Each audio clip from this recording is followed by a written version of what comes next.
Hello, friends and befriended strangers. I'm Tobin here with the Happiness Department, and I am thrilled to be here today to talk about an incredible book that might just redefine what you think about happiness and success, The Happiness Advantage by Shawn Achor. It's not only a game changer in positive psychology, but also a guide that can help propel you to new heights in your personal and professional life. This isn't just about feeling good, it's about using happiness as a tool to thrive. Everything I'm going to be sharing here are things that we created in playbooks we used to host over in our Skill Academy, and I'm really excited now to get to give them here to you. So, with that said, welcome, and let's jump into the 7 principles and identifiers from the Happiness Advantage.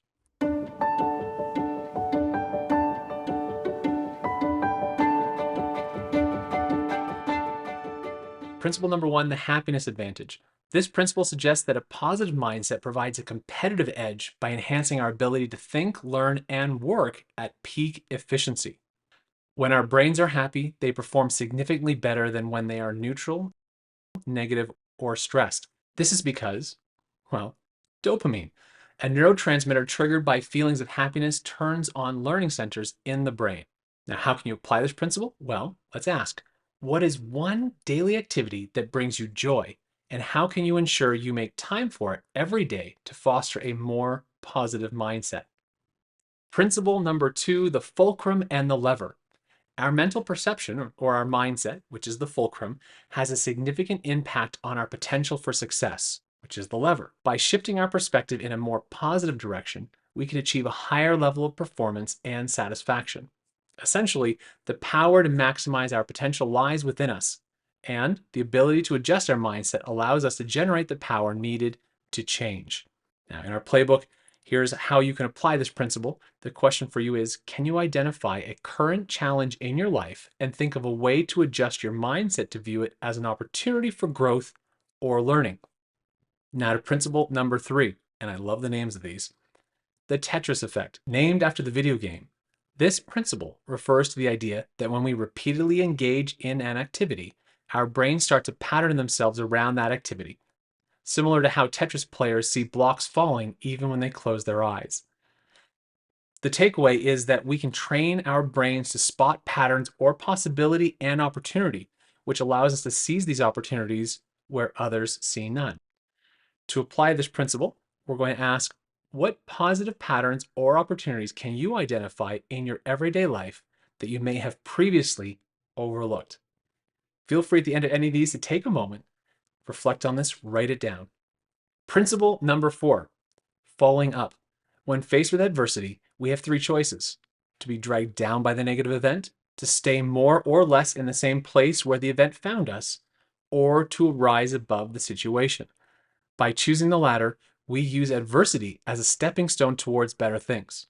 The following up principle is about finding the path that uses adversity to propel us upwards and forwards. To apply this principle, we are going to reflect on a past adversity or failure. How can you reinterpret it as a stepping stone to greater growth or success? Principle number 5, and I love this name as well, the Zorro Circle.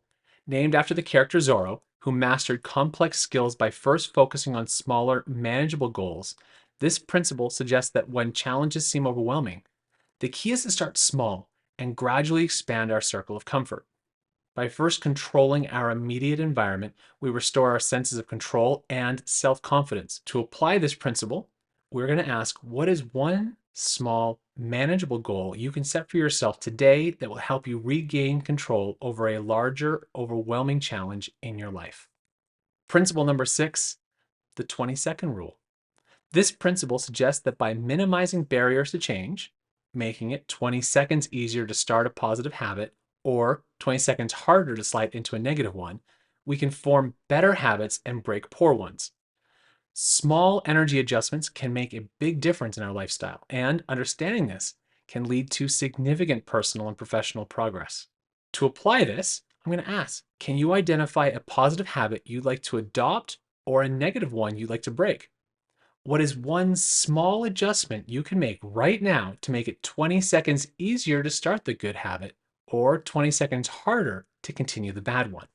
And principle number 7, social investment. This principle underscores the importance of investing in social relationships. In times of challenge and stress, our social connections are our strongest lifelines. The relationships we build and the support networks we establish with our friends, peers, and family help us rebound from setbacks and reach towards progress and growth. To apply the principle of social investment, we will ask, who are the people in your life that form your support network? How can you invest in strengthening these relationships this very week? If you're not sure how to apply this one and don't come up with an immediate answer, we invite you over to thehappinessdepartment.com or come over to our free Facebook group, The Happiness Department Playground, and join us where you'll meet other like-minded, infinite-minded, growth-minded, happiness-focused individuals. And of course, when we say happiness, we're talking about well-being, meaning, and joy. And there you have it, a TLDR for the 7 principles of Shawn Achor's The Happiness Advantage. It's a pleasure having you here, and for your presence, I humbly bow and say thank you.